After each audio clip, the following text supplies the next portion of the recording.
everyone. Welcome to a very special edition of The Chat. We have our guest this week in RadioTAB presenter Mercedes Howard on standby. And as I introduce my batting partner, Ben Carbonaro. Benny, fantastic to have our first of many female guests on The Chat for this series. Yeah, absolutely. Looking forward to hearing from one of the pioneers in racing radio. And I must say too, quickly, what a result in the Cox Plate yesterday for your boy Glenn Boss on Sir Dragonet. Yeah, fantastic. This episode will go to air during Melbourne Cup week, but a fantastic result by Bossy. Obviously went down to Melbourne to ride that winner for Kieran Marceau. A fantastic result for the stable. And I'm expecting Bossy to have a big week come Melbourne Cup week. Well, our guest this week is RadioTAB presenter Mercedes Howard, who's been involved with the organisation for over 30 years. If you do live in Queensland like Mercedes and I do, or South Australia, Tasmania or the Northern Territory, you will be very familiar with her voice. Mercedes Howard, welcome to The Chat. Hi, it's nice to be here, guys. You just might not recognise the face, that's all. Well, we do recognise the voice, and you were sounding very good at Dubin yesterday through the PA system. So finally great to obviously meet you. We've been chatting now for a couple of months, and we promise that we'll take it very easy on you here in this conversation. Now, thank you very much. I'll kick off the first question. I've got to ask a real serious question, though, very first up, Merc, and this will probably be the most serious question I will ask, but okay. Yeah, it's a bit of a private joke that myself and you and all your Facebook followers have got, but you may have to explain this. Our mate Gary, how is he? Oh, Gary is gone, by the way, absolutely gone. Gary is a butcher bird that lives down the end of my street. Now, I walk my dogs every day and he attacks me, and I reported him to the council. I said, Gary, you cannot stay here anymore. I've had enough. And about a week later, he'd actually gone. But I noticed him on the footage at the races when he came flying across the field.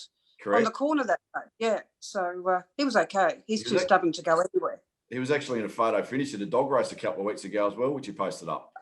Yeah, I know, exactly right. So Gary's everywhere, and you know, but just not near me, which I'm happy about right now. Oh, you're giving him a fair pump up, so that's fantastic. We'll go, that's obviously the light-hearted conversation for this chat, but tell us about your life or your childhood growing up in Adelaide and how you got your break with 5AA, which is an AM radio station in Adelaide. Yeah, it is. Well, my break. I started working on a horse stud, actually. I've been working for Balderstone Hornibrook, which is a building company in Adelaide, and I wasn't really very happy in the office. I wanted to get out, work with horses because they are my first love. So I went to work on a stud at Macclesfield in Adelaide, and that's Toorak Park stud. And I was a stud hand there for a couple of years. I had an accident off the back of the feed truck, got thrown off into a ditch, broke my arm quite badly, my leading arm. So I wasn't really strong enough to be able to handle the horses anymore. So I decided to go off travelling overseas. Came back, I was being really lazy about getting a job, and my mum, who worked at 5AA back at that time, said, right, I've had enough of you lazing around. You're coming in and you're going to catalogue the music library, which is the most boring job you can imagine. But, you know, it was something that I was doing. And then, of course, 5AA back then, as it was, broadcast the races. So because I had a bit of experience with horses and, you know, I loved the races, I sort of moved and transitioned into that role there as a producer. So shortly thereafter, I decided I like the producing, but I'd like to kind of get on and do a bit more. So I did a radio course with Vaughan Harvey in Adelaide and learnt a little bit how to speak.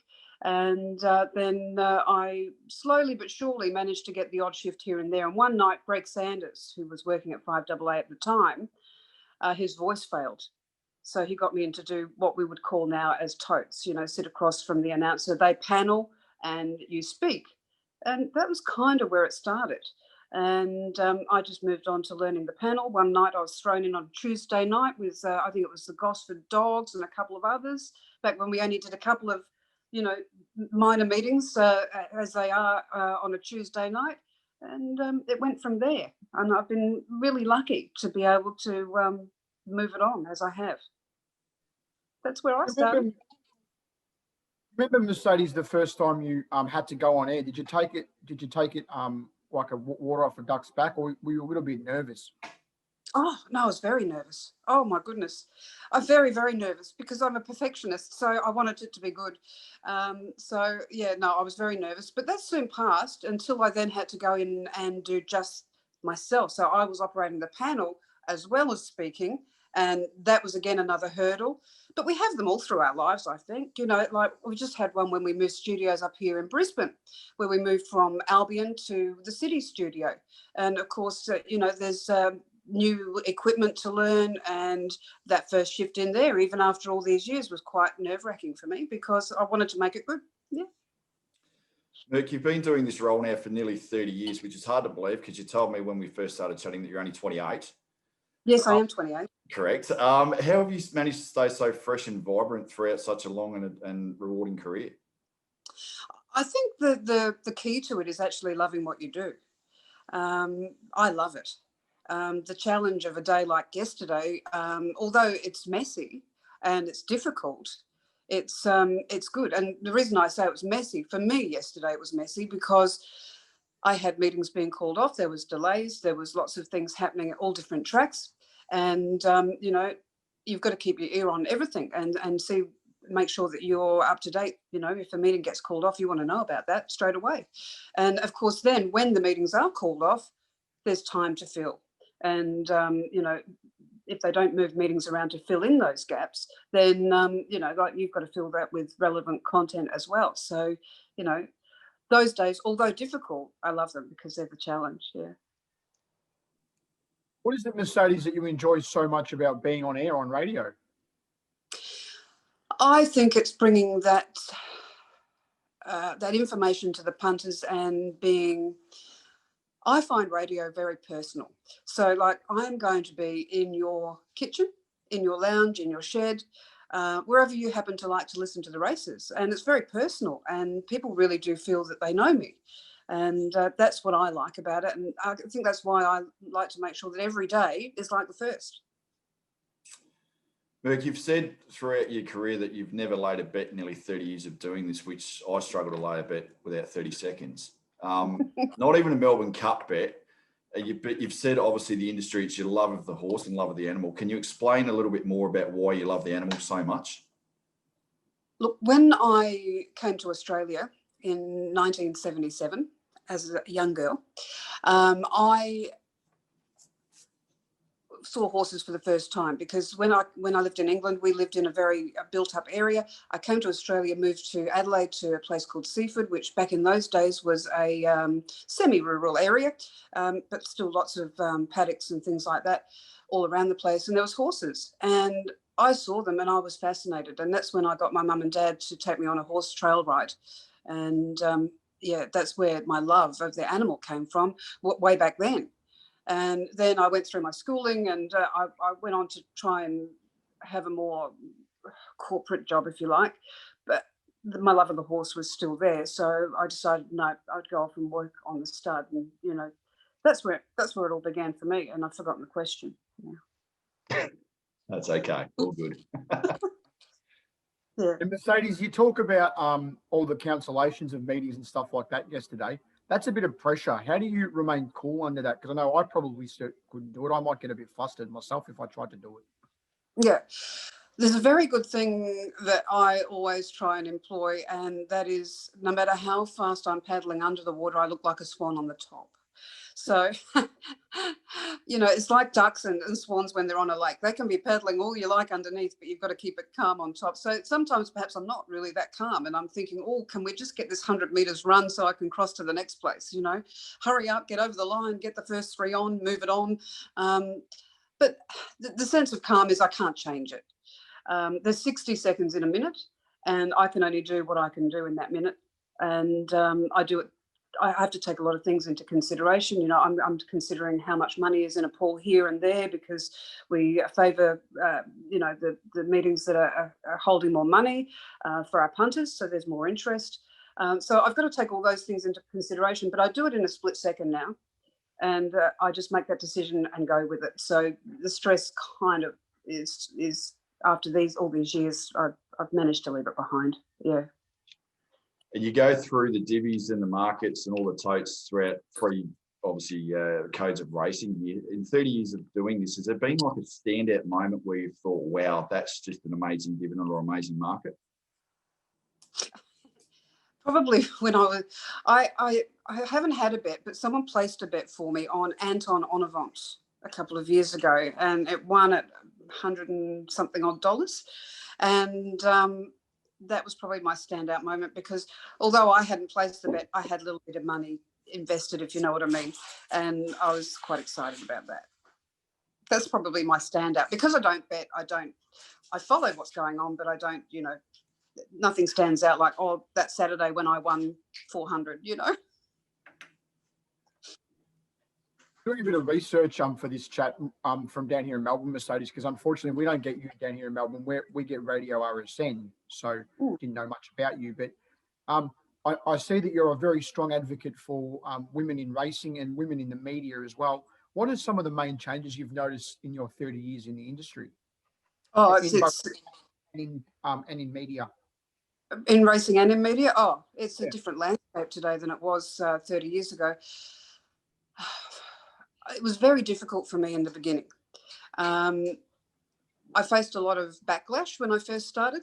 And luckily I had people that were supporting me and believed that I could do it. And I believe that too. But public opinion can sway against you in those early days, and it can be over before it even starts. So I was really lucky that I had good support. The way that I've seen it change is, well, I've trained many girls and ladies to do the job that I do. They may not have stuck to the job, but, they've come through. I now work here in the Brisbane CBD in the Sky Racing Studios and the RadioTAB Studios. And Brittany Graham comes in to record segments for the television, and and I say hello to another girl, and that's the difference that I find, is that I see women winning races and I see women presenting races. Maybe not so much on the radio, but definitely in the television. There's a lot more of a female presence, and there used to be just Nadia Horn and Joe, and and I on the radio. Shelley Hancock's also used to do a little bit of radio work there in Melbourne, so you'd be very familiar with Shelley anyway. She's involved in racing, but as it is, I still think I'm the only girl doing this job. So I'm happy to train someone. They'd like to come along and have a go. Bit of a shout out there for anyone who's listening. If you want to get involved, give Mercedes a call. Funniest on-air blooper. Pardon? Funniest on-air blooper.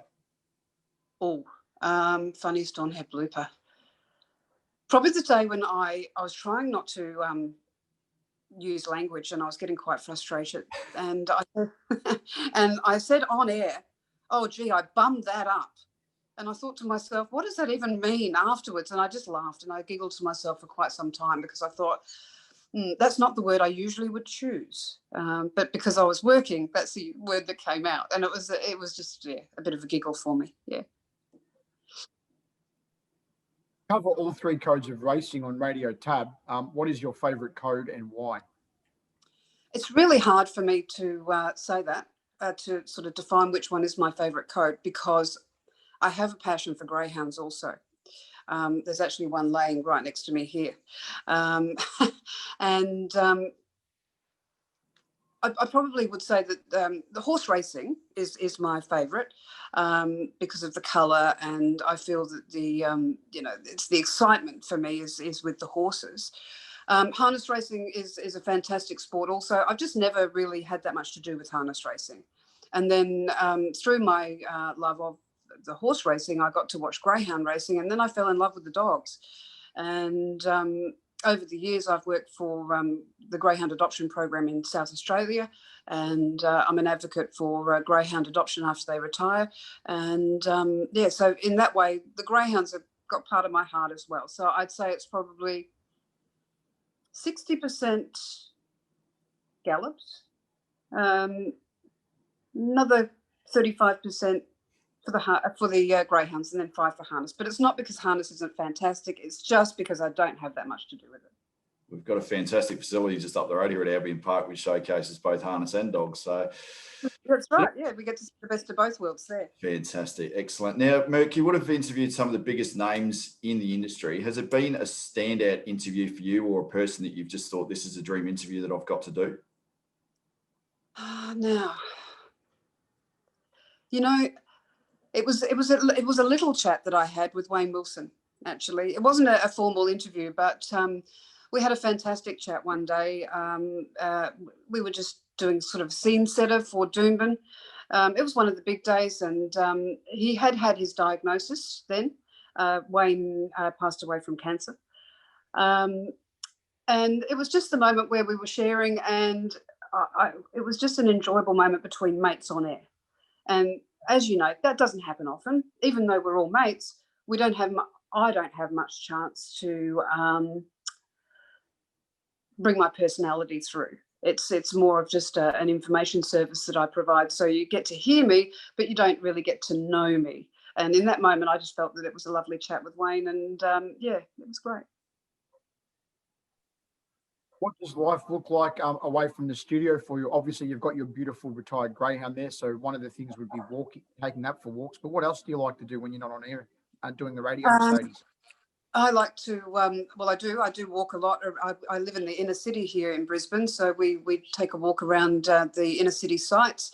My partner and I like to ride motorbikes, and I'll get on the back and off. We'll go on an adventure on the weekend, so that's always fun. I love op shopping.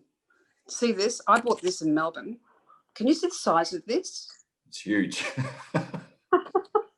I bought this in an op shop in Melbourne when I was there. And I love a big cup, as we know. One of my passions is also coffee. And so I love to op shop. And I'm forever filling my home up with knickknacks and little bits and pieces. And I've got a nice little cottage here that I love, and I fill it up with junk. I look like the old mad lady on the corner. It's okay. Where's your best coffee, by the way, Merc, in Brisbane? Have you found it yet? I haven't found it yet, but and that's more because I keep looking. But I'm a real fan of Victoria coffee, so I have a plunger in the studio that I make myself, and I'm pretty happy with that, to be honest. Beautiful, beautiful. We'll finish off this segment, Merc, before we go to the final furlong. You've been in this industry for 30 years, as we keep saying. You've done it all. What's next professionally for Mercedes Howard? Look, I'd like to keep doing what I'm doing, to be honest, for as long as I can. I love it. I love the racing radio. I love the technical side of the radio as well. I do make it my job to learn how to use the equipment that I have in front of me and use it properly and be able to troubleshoot any problems that come up. So I love that. It'll definitely still be in radio. I hope it will be on air, but if not, I'd be happy to step into a management role or something like that as well. It's all there, it's all available. It's just a matter of what comes my way. I'm one of these people that always says yes. Whatever comes along, I'll say yes and take the opportunity. And I think that's what you need to do. Yeah. We've now got the final furlong, which is just 5 easy questions for you, Mercedes. I'm sure you've got the first one, Matt, there. I do. Your favourite day of the year to broadcast and why, Merc? My favourite day of the year to broadcast is Melbourne Cup Day. It's also the worst day of the year for me. Melbourne Cup Day is a fantastic day. I love it. It's full of that vibrant colour of the races. We're not so much worrying about form. We just want to see the glamour and the glitz. And I love that. But it's also very nerve-wracking for me because I want to get it perfect. What's your earliest memory of racing? I was sitting in the library at my school, and we were watching the Melbourne Cup. And I'm just trying to recall which horse won that year. But it was one of those things where they've herded us all into the library to sit in front of one of those televisions that is on a big stand, and the next generation won't know it, but maybe you guys do, I don't know. But and we watched it, and we were all made to sit and watch the Melbourne Cup. So that's my first memory, and for the life of me, I can't remember what it was that won. Remember what year it was? It would have been 1978. That's the year I was born. I can't tell you. Tell you. No, all good, all good.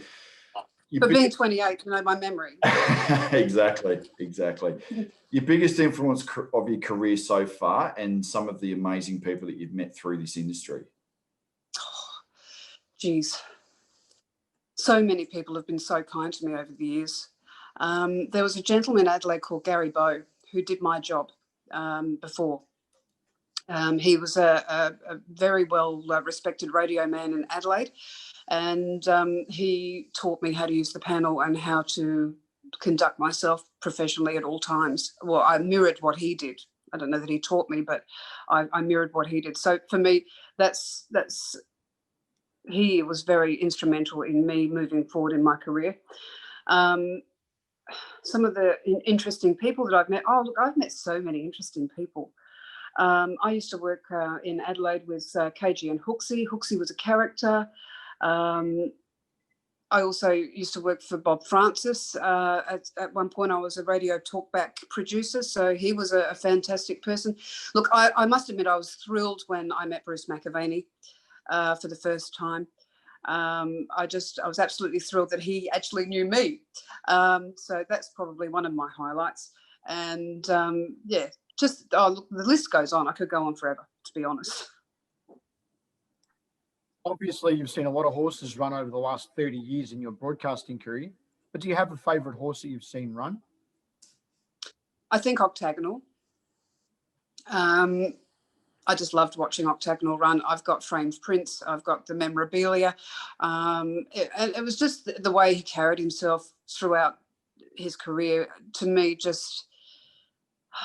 he was just awe-inspiring at that time. Of course, there's other horses that have come along that have been fantastic. We could name, at least 4 or 5 other horses that have been fantastic. But Octagonal, I think, would be my favourite. Produced a pretty good one too, Octagonal. Mm-hmm. He did. And finally, Merc, your favourite sport outside of racing? AFL would be my favourite sport outside of racing. And Port Power is my team. I followed them since I was 16. I used to go to the Alberton Oval in South Australia and watch the games when I was growing up. And Port Power. Just a shame they weren't there last night. It would have been good for you to get there because obviously you live very close to the Gabba as well. So. Oh, last night I felt like I was there. I didn't have to pay the $4.50 a ticket though. All good. Merc, look, you've done so much in a fantastic career and you've still got a long way ahead of you. I know for a fact that the people that I know up here in Brisbane racing in such a short term of me being here hold you in high regard. That's lovely. So great to have a chat with you this morning and we wish you all the best for your career. Thank you, guys. It's been such a pleasure to come on and spend the morning. Excellent. No problems. Well, thanks very much again to RadioTAB and Mercedes Held for that fantastic insight. I'm Matt Moore signing off. We'll see you again next week on The Chat.